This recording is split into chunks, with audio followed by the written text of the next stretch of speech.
आज हम सभी श्रवण करेंगे ग्रंथराज श्रीमद् भागवतम के अंतर्गत स्कंध 6 अध्याय 16 और 39 नंबर 39 नंबर श्लोक से आज हम प्रारंभ करने जा रहे हैं। ओम नमो भगवते वासुदेवाय। ओम नमो भगवते वासुदेवाय। ओम नमो भगवते वासुदेवाय। हम महाराज चित्रकेतु की जो प्रार्थना है जो भगवान को समर्पित कर रहे हैं उसको श्रवण कर रहे हैं। कामाधियस्त्वयि रचिता न परम रोहन्ति यथा करम्भ बीजानि ज्ञानात्मन्य गुणमये गुणगणतोष्या द्वन्द्वजालानि। हे परमेश्वर, यदि भौतिक ऐश्वर्य द्वारा इंद्रिय तृप्ति पाने के इच्छुक व्यक्ति भी समस्त ज्ञान के स्रोत तथा भौतिक गुणों से परे जो आप हैं आपकी उपासना करते हैं तो उनका पुनर्जन्म नहीं होता। जिस प्रकार भुने या तले हुए बीज से पौधे नहीं उत्पन्न होते, जीवात्माओं को जन्म तथा मृत्यु का चक्र भोगना पड़ता है क्योंकि वे भौतिक प्रकृति द्वारा बद्ध हैं, परंतु चूंकि आप दिव्य हैं अतः जो आपसे संगति करता है वो भौतिक प्रकृति के बंधन से छूट जाता है। ये एग्जाम्पल आप अनेक बार कक्षा में सुन भी चुके होंगे कि भुने हुए बीज कभी नहीं उगते, चाहे कितनी खाद डालो पानी डालो कुछ भी। तो जो ये भुने हुए बीज हैं इनको भुना कैसे जाए? जो जन्म मृत्यु के जो बीज हैं, वर्जनम भव बीजानम, ये जो भव के बीज हैं इनको भक्तों की संगति से, भगवान के नाम से, भगवान के नाम रूप गुण लीला कथा के आस्वादन से, भगवान और भगवत भक्तों की सेवा से इन बीजों को भुना जाता है। फिर से हमें इस भौतिक जगत में नहीं आना पड़ता। हरि बोल। महाराज चित्रकेतु स्पष्ट कहते हैं कि हे भगवान, जो ऐश्वर्य या इंद्रिय तर्पण सबके भी इच्छुक हैं, अगर वो आपकी उपासना करेंगे, जो भगवान की उपासना है उसमें क्या डिफरेंट है? क्यों ऐसा बार बार जो सद शास्त्र है वो फाइनली भगवान की ओर ही ऐसे ले जा रहे, जैसे लगे कि जबरदस्ती क्यों करते होंगे।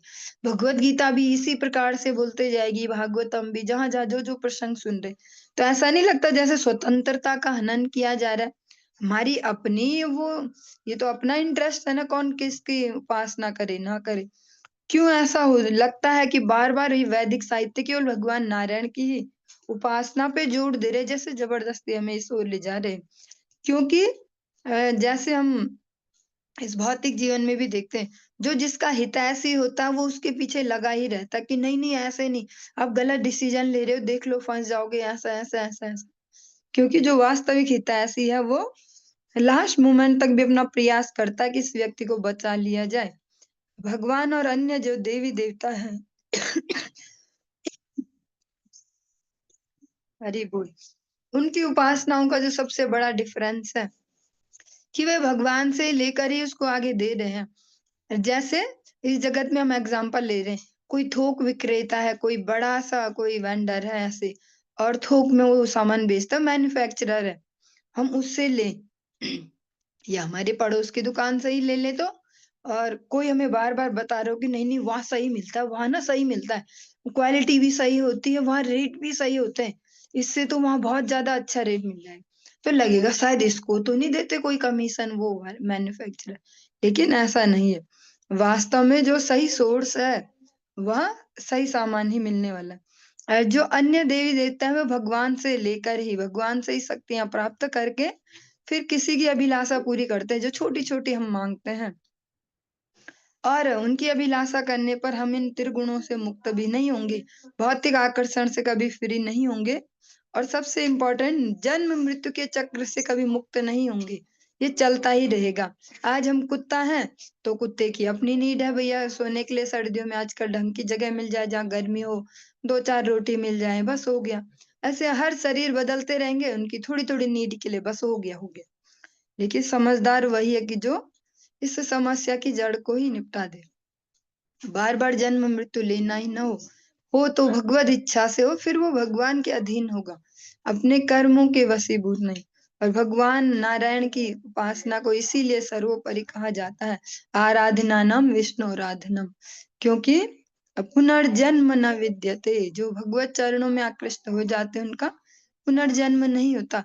जितने हम एक ही जीवन में देख पाते हैं ना, प्रैक्टिकली एक ही जीवन में कितने प्रकार के पेन हैं, कितने प्रकार के दर्द हैं, और फिजिकल कितने प्रकार के दर्द हैं। सुई लगती है तो ऐसा दर्द होता है, कहीं पे जोर से चोट लगती है तो ऐसा दर्द होता है, ऐसे अलग अलग।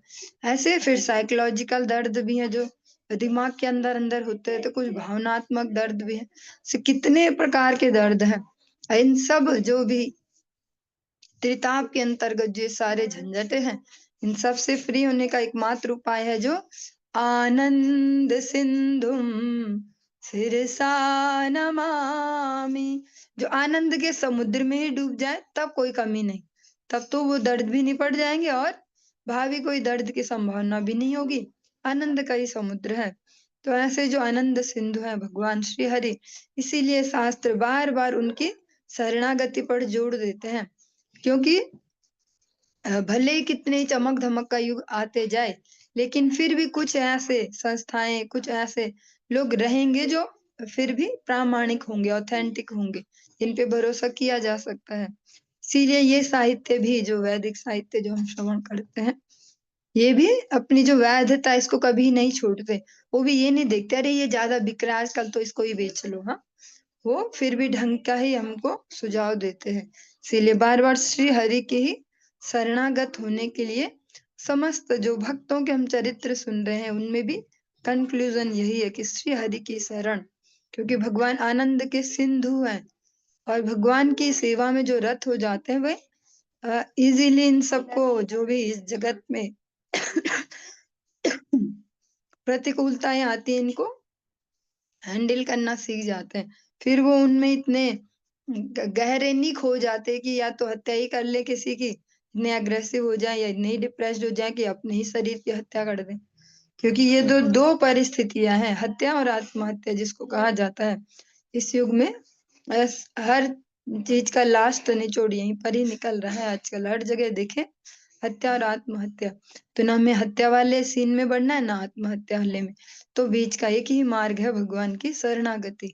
भगवान की शरणागति से इजीली डिसीजन मेकिंग कर पाएंगे हर परिस्थिति में जीवन की, शांति से जीवन जी पाएंगे। महाराज चित्रकेतु कहते हैं क्योंकि आप भी भौतिक नहीं है, तो जब आपकी संगति करेंगे तो भौतिकता से भी छुटकारा हो जाएगा।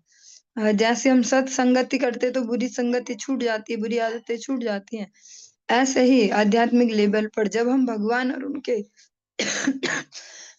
भक्तों की संगति करते हैं तो भौतिक जीवन को एक अलग चश्मे से देख पाते हैं। उसको केवल उसी चश्मे से नहीं देखते जिससे पूरी दुनिया देख रही होती है कि वो कुछ कम ही है हम पे, अभी तो कुछ कम ही हो रहा हम पे, घर वाले भी हमारे ही ठीक नहीं है, परिस्थितियां भी हमारी ठीक नहीं है, सब सब बुरा मेरे साथ ही हो रहा। तो ये वाला चश्मा थोड़ा बदल जाता है कि देखो भगवान सब कम करके ही दे रहे हैं। हाँ, इससे ज्यादा हो सकता था लोगों के साथ, इससे ज्यादा ज्यादा हो रहा है, भगवान कम करके दे रहे हैं। तो जब भगवान की शरणागति लेंगे, शरणागत जो मस्तिष्क होगा, जो शीश भगवान के आगे झुकेगा, उसमें सही आइडियाज देने की भगवान ने जिम्मेदारी ली है। ददामि बुद्धि योगम तम ये न माम उपयांति थे, जिससे वो मुझ तक पहुंच पाए। जित मजित तदा भवता यदा भागवतम धर्म मन वद्यम निष्किंचनाये मुनया आत्मा रामा यमुपासते अपवर्गाय। महाराज चित्रकेतु आगे इस स्थिति में कहते हैं, हे अजित, जिसको कोई ना जीत सके, जिसको जीता ना जा सके, ऐसे भगवान श्री हरि एकमात्र हैं। अनेक अनेक अवसरों पर हमने अनेक अनेक प्रकार से श्रवण किया भगवान के, कभी इससे युद्ध हो रहे, कभी इंद्रदेव से भी हो रहे, ब्रह्मा जी भी आ रहे, कभी शिव जी भी आए अपने भक्तों को दिए गए जो उन्होंने उनसे कह सकते हैं जो प्रॉमिस किया था उसको निभाने के लिए। लेकिन भगवान श्री हरि को कोई कभी नहीं जीत पाए, वे अजित हैं। जब आपने भागवत धर्म कह सुनाया, जो आपके चरण कमलों में शरण लेने के लिए अकलुषित हरि बोल धार्मिक प्रणाली है, तो वह आपकी विजय थी। आत्मतुष्ट चारों कुमारों के समान निष्काम व्यक्ति भौतिक कलमश से मुक्त होने हेतु आपकी उपासना करते हैं।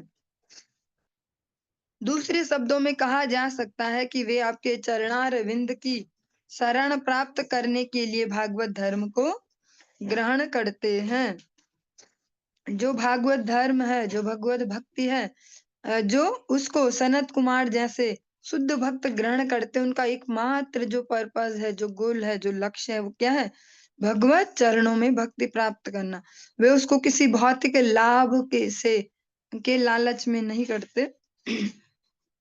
भक्ति की यहाँ पर बहुत सुंदर सी परिभाषा दी गई है। श्री भक्ति रसामृत सिंधु में श्री रूप गोस्वामी जी कहते हैं, और ये बहुत ही सुंदर सा श्लोक है। हम सभी को अगर स्मरण रहे तो हम सभी के लिए मंगलदायक होगा। अन्याविलासिता शून्यम ज्ञान कर्माद्य अनावृतम आनुकूलेन कृष्णानुशीलनम भक्तिरुत्तमा। रूप गोस्वामी जी कहते हैं कि जो भगवान की प्रेमा भक्ति है, इसको भौतिक कामनाओं के लिए ना किया जाए। अब इसको इतना सस्ता ना जाना जाए कि हम छोटी छोटी विश मांगेंगे। अरे हम इसलिए करते ना, हरिनाम हरिनाम करने से सब विश पूरी हो जाते, हमने ये सोचा वो भी हो गया, ये काम बन गया, वो काम बन गया। रूप गोस्वामी जी कहते इतने हल्की नहीं है भगवत भक्ति, इतने हम इसको समझ लें कि हम अपने कुछ भौतिक लाभों के लिए, कुछ सकाम कर्मों के फलों के लिए इसको करें। इसको इन सब की इच्छा से रहित होकर एकमात्र भगवत प्रसन्नता के लिए किया जाना चाहिए, तब ये शुद्ध भक्ति कहलाती है।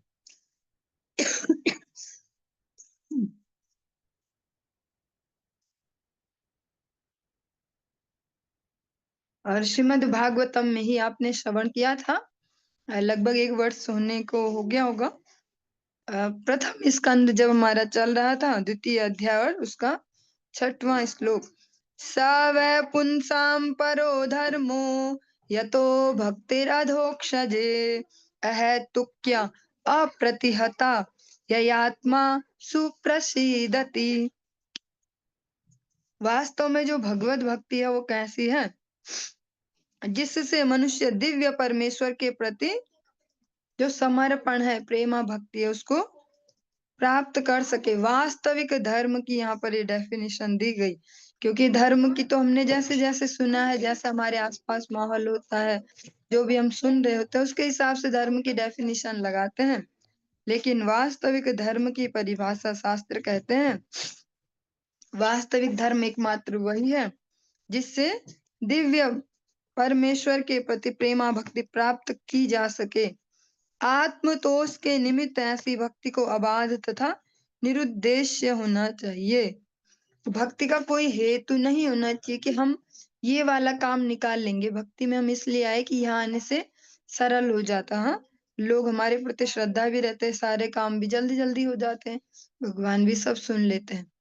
तो ये वाला विचार वास्तविक धर्म नहीं है। वास्तविक धर्म एक शुद्ध विशुद्ध प्रक्रिया है जिसका एकमात्र लक्ष्य भगवत प्रसन्नता। और इसी प्रकार के धर्म के आचरण से यह आत्मा सुप्रसीदति, जो जीवात्मा है, जो हमारे शरीरों को चला रही है, जो भले ही दिखाई नहीं देती पर उसकी ही उपस्थिति से ये शरीर चल रहे हैं, यह आत्मा सुप्रसीदति। ऐसे ही धर्म के पालन से ये जो आत्मा है, जीवात्मा, ये प्रसन्नता को प्राप्त करती है। श्रील भक्ति विनोद ठाकुर जी का सुंदर सा ग्रंथ है, आप अनेकों बार नाम श्रवण कर ही चुके हैं। आप में से 1-2 भक्त अध्ययन भी कर रहे हैं, बहुत सुंदर सी बात है। जैव धर्म ग्रंथ, उसमें जब ये धर्म वाला जो टॉपिक आता है, उसमें भक्तिनोद ठाकुर जी कहते हैं जो ये भगवत भक्ति है, जो आज हम देखते भी हैं बहुत सारे सो कॉल्ड धर्म, ये भी धर्म है, ये भी धर्म, ये भी धर्म। भक्तिनोद ठाकुर जी वहां स्पष्ट करते हैं कि जिसको भी हम धर्म कह रहे हैं, जिस भी पंथ को, उसमें जितनी मात्रा में ये जो भगवत भक्ति है, जो ये वास्तविक धर्म है, जितनी मात्रा में उसमें उतना ही वो विशुद्ध है। और इसी बेस को लेके जिसको आज हम वैष्णव कल्चर कहते हैं, पूरे विश्व भर में वैष्णव संप्रदाय, वैष्णव संस्कृति, जीवन शैली, ये इसीलिए सबसे विशुद्ध कल्चर है, क्योंकि जो जीव का जो धर्म है, इसको साथ साथ सपोर्ट कर रहा है ये। इसमें और कोई बात ही नहीं बताई जाती, या कुछ ऐसे टोने टोटके नहीं बताए जाते, आपका ये काम नहीं बन रहा तो ऐसा कर लो तो ये हो जाएगा। हाँ, या एकमात्र पहले दिन से और लास्ट दिन भी यही एकमात्र उपदेश होता है कि भगवान की प्रसन्नता, गुरु वैष्णव प्रसन्नता। तो भक्तिनोद ठाकुर जी कहते हैं, जिस भी धर्म में जो भी पंथ कल्चर है, जिनमें ये जो वास्तविक जैव धर्म है, जो वास्तविक धर्म है, ये न आत्मासु प्रसिद्धति वाला, जितनी अमाउंट में उतना ही वो विशुद्ध है। और इसी क्रम में हम देख पाते हैं कि जो सनातन संस्कृति है, ये भी जगत के सारे सो कॉल्ड धर्मों में सर्वोपरि इसीलिए है, क्योंकि इसमें भी इसी अवधारणा को बेस बनाकर लिया जाता है। बेस इसका यही है कि हम जीवात्मा है और परमेश्वर तक पहुंचना हमारा लक्ष्य है। विषममर्तिन यत्र निर्णाम त्वामहमिति मम तवेति चायदन्यत्र विषम धिया रचितो यः साया विशुद्धः क्षयिष्णु धर्म बहुलः।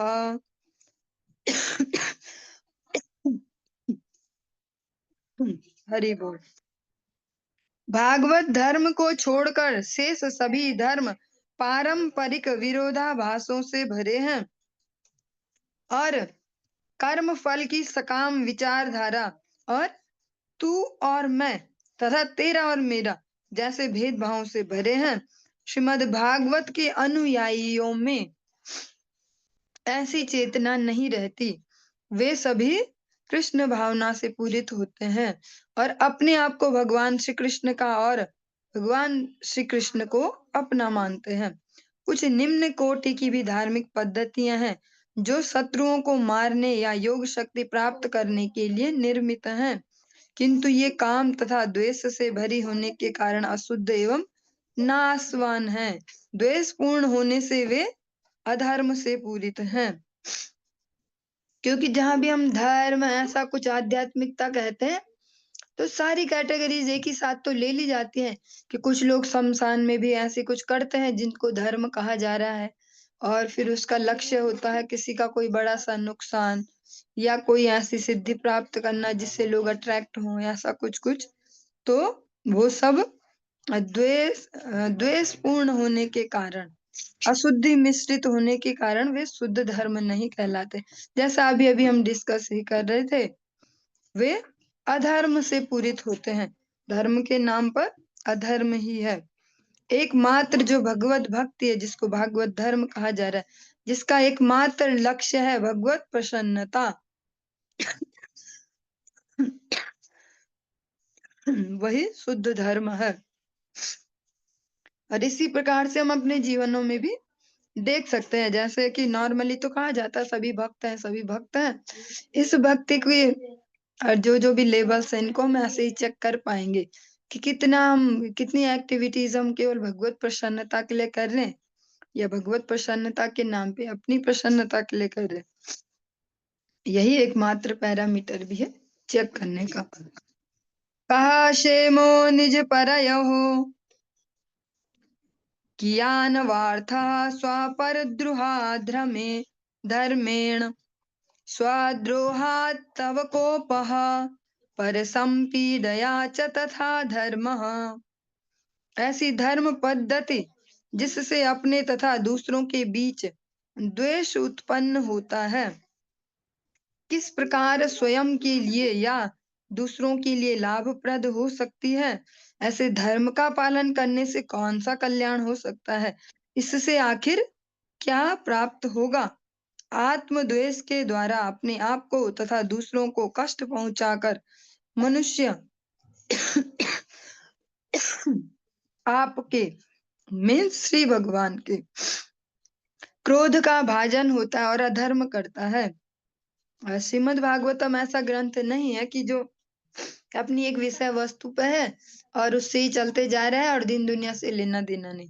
श्रीमद् भागवतम हमारे डेली लाइफ में रचा बसा ग्रंथ है, जिसकी हमें डेली आवश्यकता है और जिसको अच्छे से श्रवण करके समझ के हम अपने दैनिक जीवनों में बहुत सुंदर सुंदर परिवर्तन ला सकते हैं। यहाँ पर अलग अलग जो भक्तों के हम वार्तालाप सुनते हैं, उनमें हम देखते हैं कि बहुत प्रैक्टिकल से पक्षों को भी छूकर वो जा रहे हैं। ऐसा नहीं सो कॉल्ड धार्मिकता की बातें की जा रही हैं। स्पष्ट यहाँ पर कह रहे हैं कि ऐसा भी धर्म है। इसका मतलब उस समय भी ऐसे होते ही है, हर समय में ही ऐसा सब चलता ही है। हाँ, कि ऐसे भी धर्म है सो कॉल्ड कि जो एक दूसरे के बीच द्वेष उत्पन्न करते हैं और अपना ही फायदा ढूंढे, हम दूसरे का नुकसान हो जाए, ऐसा ऐसा। महाराज चित्रकेतु कहते हैं ऐसा सो कॉल्ड धर्म पालन करने से किसी का क्या ही मंगल हो सकता है और उसको क्या ही मिलने वाला है ऐसा सब करके।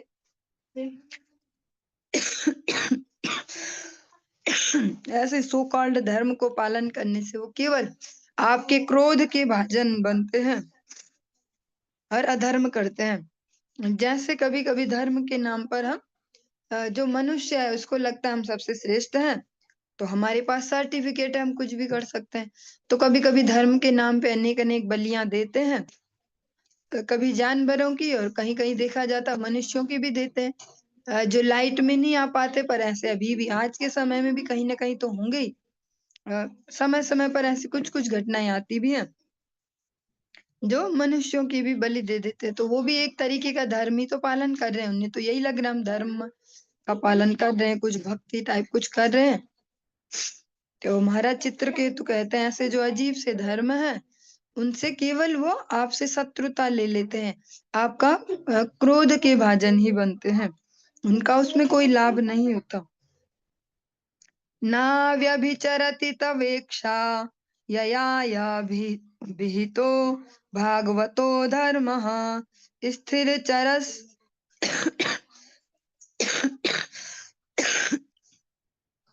स्थिर चर सत्व कदम्बेश्व पृथक धियो यमुपासते त्वार्या। हे भगवान,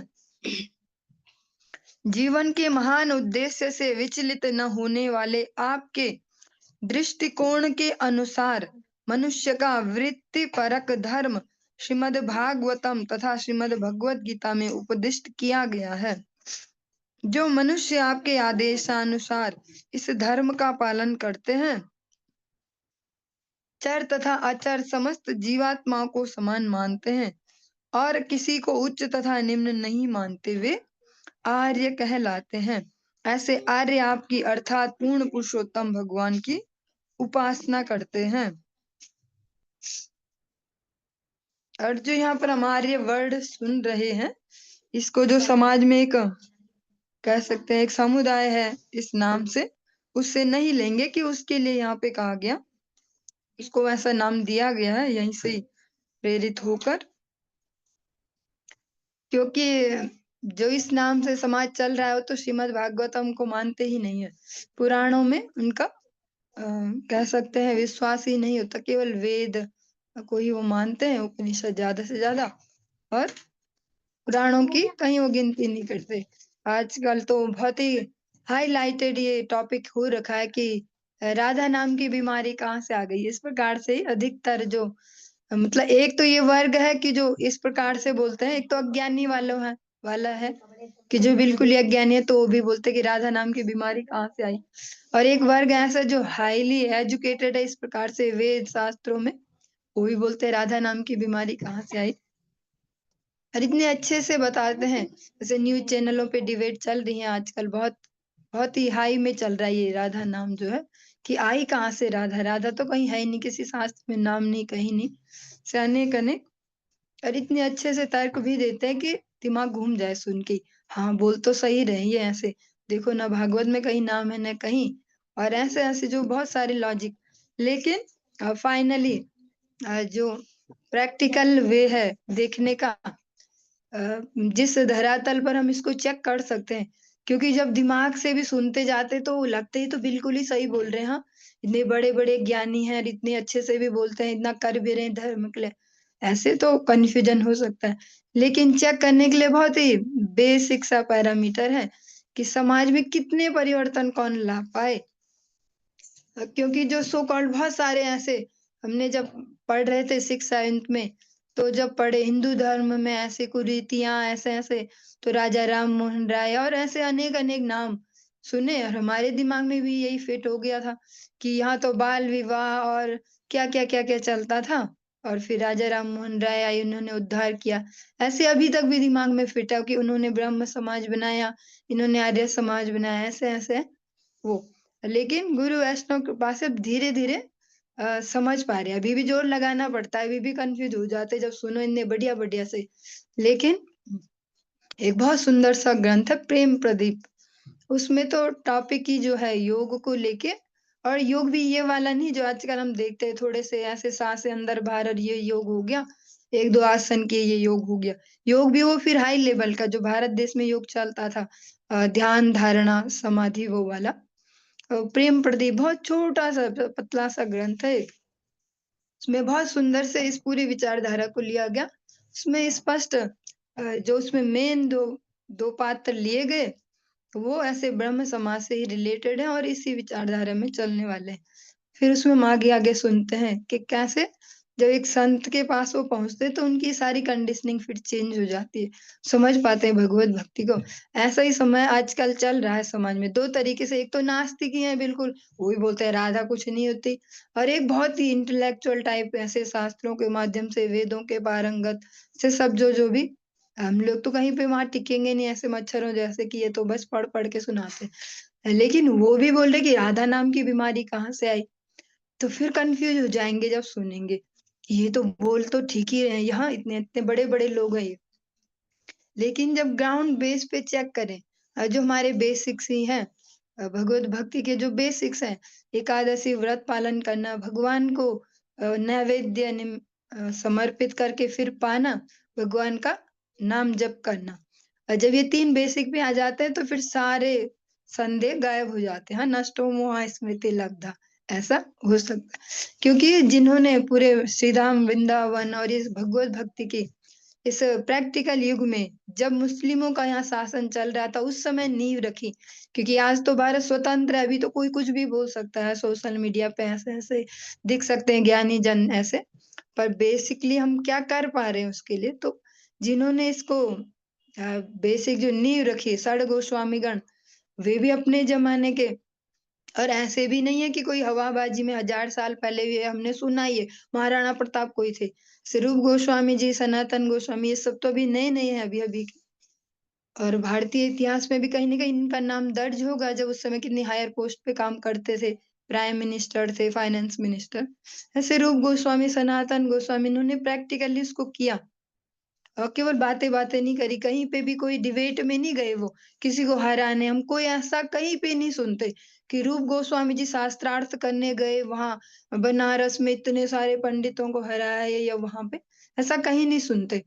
उन्होंने ऐसे ये जो डिबेट है डिबेट ही है, ऐसा गेम कहीं नहीं खेला, केवल बेसिक पे वर्क किया। और आज हम उसका रिजल्ट संपूर्ण विश्व भर में देख रहे हैं, हर दिन ही देख रहे हैं। कल भी शायद प्रभु जी ने एक वीडियो इसमें भेजा होगा, एक व्यक्ति का जो आज की डेट में बहुत अच्छे प्रचारक हैं, जो पिछले लगभग 30 साल से अपने जीवन को भगवत भक्ति में जिन्होंने समर्पित किया है। तो उनको तो कृष्ण की भी पता नहीं था, आज तो राधा बीमारी हो गई पर उनको तो कृष्ण भी पता नहीं था। ऐसे व्यक्ति ने भी जीवन समर्पित कर दिया भगवान के लिए। और मूर्ख कोई किसी को कितने साल तक बनाएगा कि कुछ कृष्ण होता है कोई राधा होती है। ये सालों सालों से वो प्रैक्टिकली कर रहे हैं हर तरीके से। तो जब हम ऐसे बेस पे आके यहाँ कंपैरिजन करें, यहाँ चेक करें, तब कंफ्यूजन नहीं होता। क्योंकि आज के समय में बहुत ज्यादा संचार की सुविधा हो गई है, वो भी हमारे लिए डेंजरस है।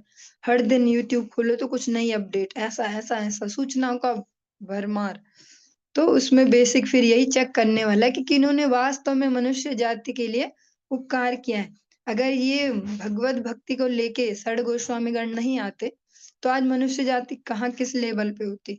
जैसा हम देखते ही जा रहे हैं कि मनुष्य और जानवरों के भी रिलेशनशिप चल रही है, और ऐसे ऐसे इस लेवल पे मनुष्यता चल रही है। वो आज संपूर्ण विश्व में उनके आशीर्वाद से सभी लोग एक कह सकते हैं पवित्र जीवनों की ओर आगे बढ़ रहे हैं। तो प्रैक्टिकली ऐसे चेक किया जा सकता है, क्योंकि मैं खुद इस एक्सपीरियंस से गुजरती हूँ, तो मैं समझ सकती हूँ आप सबके साथ भी शायद हो सकता हो ऐसा। तो समाधान यही है कि हम बेसिक पे ही आके देखें। कोई कितनी बड़ी-बड़ी बातें सुनाते हैं, ऐसे धार्मिक से लगते हैं, बहुत हाइलाइटेड आजकल है, पर बेसिक चेक करना हो कि हमें इन्हें सुनना है कि नहीं, तो वो इसी तरीके से हम समझ पाएँगे या इनकी बातों में कितनी सच्चाई है, इसी आधार पे कि क्या वे कितने लोगों के जीवनों को ऐसे पवित्रता की ओर ले जा पा रहे हैं। क्योंकि हम श्रीमद् भागवत हम सुन रहे हैं और इसमें भी हम स्पष्ट सुन रहे हैं कि ऐसा ऐसा से होता ही है। समय-समय पर ऐसे कन्फ्यूजिंग एलिमेंट आते ही हैं और ये जीवन भी विशाल है, धीरे-धीरे और सूचनाओं के भंडार और ये सब बढ़ते जाएँगे। तो हम बिना कन्फ्यूज़ हुए अगर ठीक से चल पाएँगे तभी। क्योंकि ये तो तब भी होता ही था जब विश्वनाथ चक्रवर्ती ठाकुर थे, बलदेव विद्याभूषण थे, कि राधा नाम की बीमारी कहाँ से आ गई। ये तो तब भी होता ही था कि जयदेव वो आज हमारे जयपुर में गोविंद देव जी हैं, राधा रानी उनके पार्श्व में है। तो उस समय पे भी ऐसे ही चला कि कहाँ से आ गई राधा नाम की बीमारी, कहाँ से आ गई?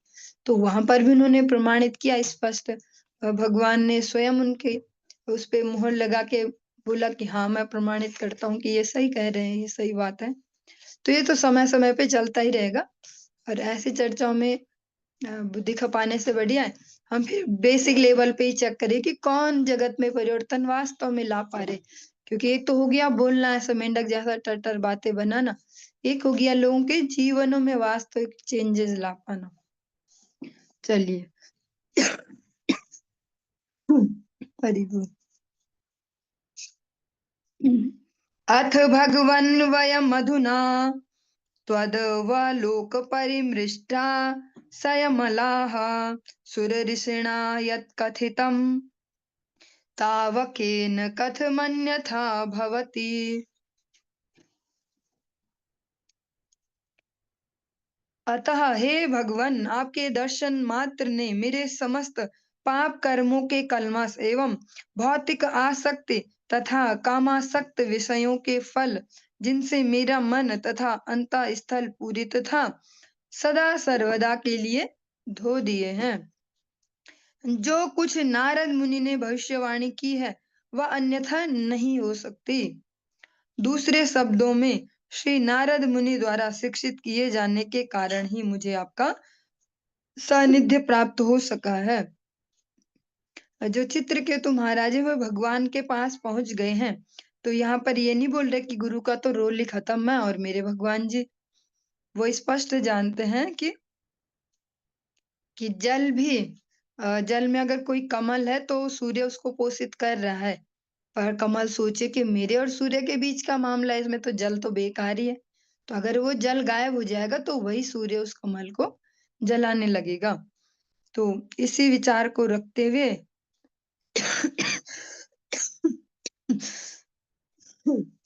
महाराज चित्रकेतु कहते हैं कि नारद जी की ही कृपा से उन्होंने मुझे शिक्षित किया, पढ़ाया, लिखाया, आपके लायक बनाया, ऐसी शिक्षाएं मुझे दी और उनकी ही वजह से आपका सानिध्य मुझे प्राप्त हो सका है।